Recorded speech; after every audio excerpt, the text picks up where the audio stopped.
welcome all you little muggles to the intro to Harry Potter. We're going to be diving into the novel Harry Potter and the Sorcerer's Stone by J.K. Rowling. Okay, so I'm not really British, as you can tell, because my accent was pretty bad, but you know who is British? Our author of our novel, J.K. Rowling, and the story was actually published in Britain first. The novel was actually published as Harry Potter and the Philosopher's Stone first, but when it came to the U.S., they changed it to Harry Potter and the Sorcerer's Stone because they felt that was more American. The setting is truly magical, and it takes place at Hogwarts, and the castle in the film is actually a real castle that you can go and see in Britain. Our adventure begins here at number 4 Privet Drive, where we meet a lovely boy named Harry.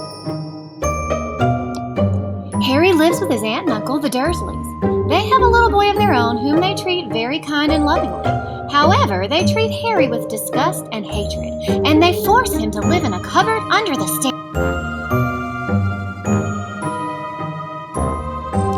One day, letters begin to arrive for Harry, and they arrive from everywhere. The fireplace, inside eggs, from the mail slot, in the windowsill, and Uncle Vernon refuses to let Harry see them, and he ignores every single one of them. But the more the Dursleys ignore them, the more the letters multiply.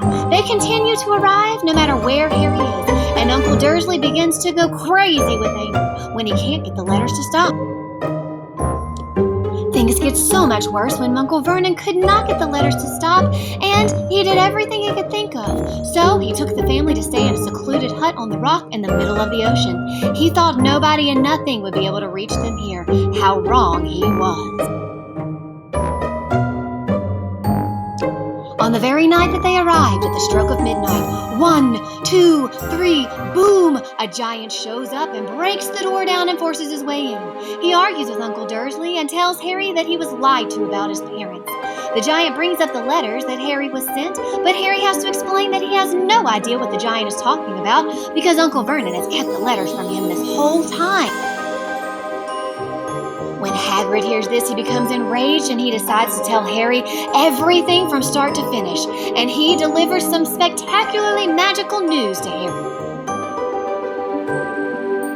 But you'll just have to read the book with me to figure out what that spectacularly magical news is.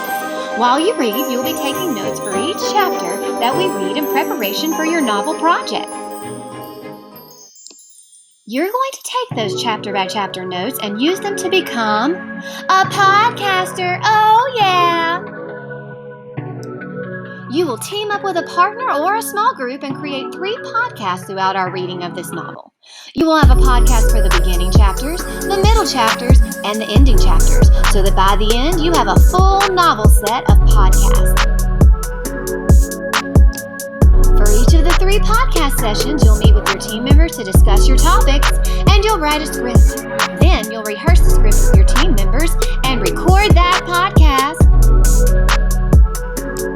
Next, you'll be ready to edit, finalize, and publish your podcast. Woohoo! You rockstar podcasters! Finally, the last step will be to listen to the podcasts that the other groups have created and provide one glow and grow for each of those podcasts. Then, you will have completed your podcast Harry Potter project. Way to go, guys! Then you'll end it by having all your references listed properly in APA format style, just like I have listed here on these last 3 slides. Then you can wrap up your project and submit it. Super proud of you. Way to go, Rockstar Podcaster!